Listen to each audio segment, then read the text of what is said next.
Hi. So, um, I want to mention one thing. So, I had posted a gear video, and I guess it didn't fully upload, or it had got hung in the processing. And then I went out and hiked for like 3 days, and I came back here. But if you're looking at my YouTube channel, I posted two other videos that sort of are out of context with the longer gear video. But anyway. I want to make this short little hike. It's kind of a gear video, but back in 2014, I started hiking the Appalachian Trail with a 50-liter Osprey Atmos, and I had too much weight in it, and the pack straps broke and they snapped. And the day that happened, I had started out. I had spent the night on Killington, and I was hiking south, and I remember I came down coming into Clarendon Gorge. I met with there were a group of people in the woods who were dispersing the ashes, the cremated remains of their friend. And they asked me to bring a portion of those. They were asking any hiker that they met to bring a portion of her remains and to disperse them when they left the trail. So I said, I'll do that. And they told me that they told me her name, and they told me that she liked poetry and she loved the Appalachian Trail. Those are the two things that I remember now. And so I carried her remains. The next day, I camped at Clarendon Gorge with my friends. I remember we spent a lot of time swimming, and then we left and we went south. And at the next shelter south, it was pouring rain. There was no room in the shelter. There were like too many hikers. We were on top, literally like on top of each other inside the shelter. And there were two women who were hiking, and they were asking people to write poetry. They were like meeting hikers along the trail. And so I told them the story of what had happened to me the day before.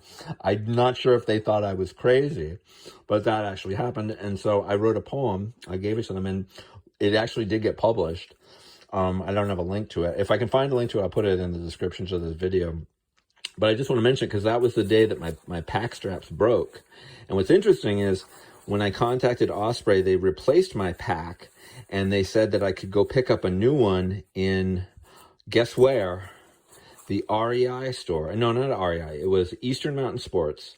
They said that I could pick up my replacement pack at Eastern Mountain Sports in Lanesboro, Massachusetts, which ironically is the town that 2 years later I ended up moving to.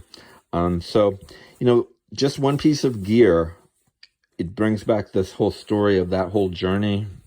I carried that person's remains in this pack from Vermont all the way south to Georgia, and then distributed her ashes at Amicalola Falls. Yeah, and this same pack also, I remember it was the second to last shelter on the Appalachian Trail. I was just about to finish, and I was kind of timing my finishing because I'd paid there's a guy who will drive you to Dawsonville and where there's transport. And so I was kind of holding up.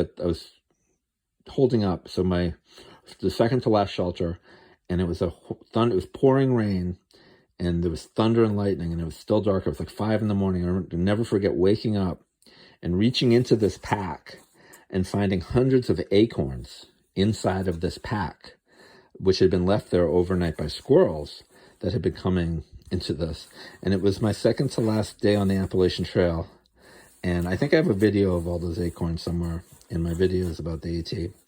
But coming to this house here, I have a bunch of Norwegian spruce trees. I have about 6 mature Norwegian spruce trees in my backyard where there's a huge population of chipmunks and red squirrels who I've had all kinds of stories and interactions with over the years since I've been here. They've even had the opportunity. I found in this house, when I tore down the walls, caches of old walnuts and acorns in the rafters up in the house, from years and years of squirrels and chipmunks that had been able to get into the roof here, into the ceiling, and had put nuts in there. There even was a period where, when I was remodeling this place, it was all open.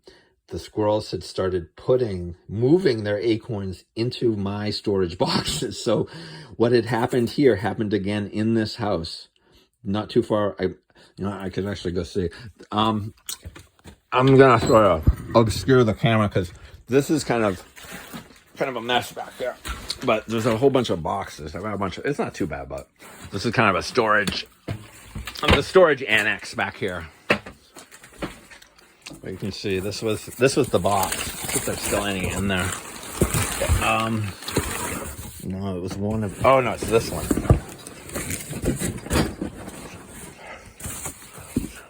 Where is it? Yeah, here.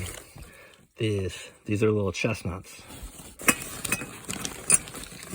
And so when I had opened up, you can still kind of see, like this house is still a work in progress. So, but you can see here, I had opened up a lot of this. There aren't any critters coming through these holes. This has been here for a bit. I left them here because I don't want them getting stuck in there. But yeah. So 6 degrees of separation from my Osprey Atmos.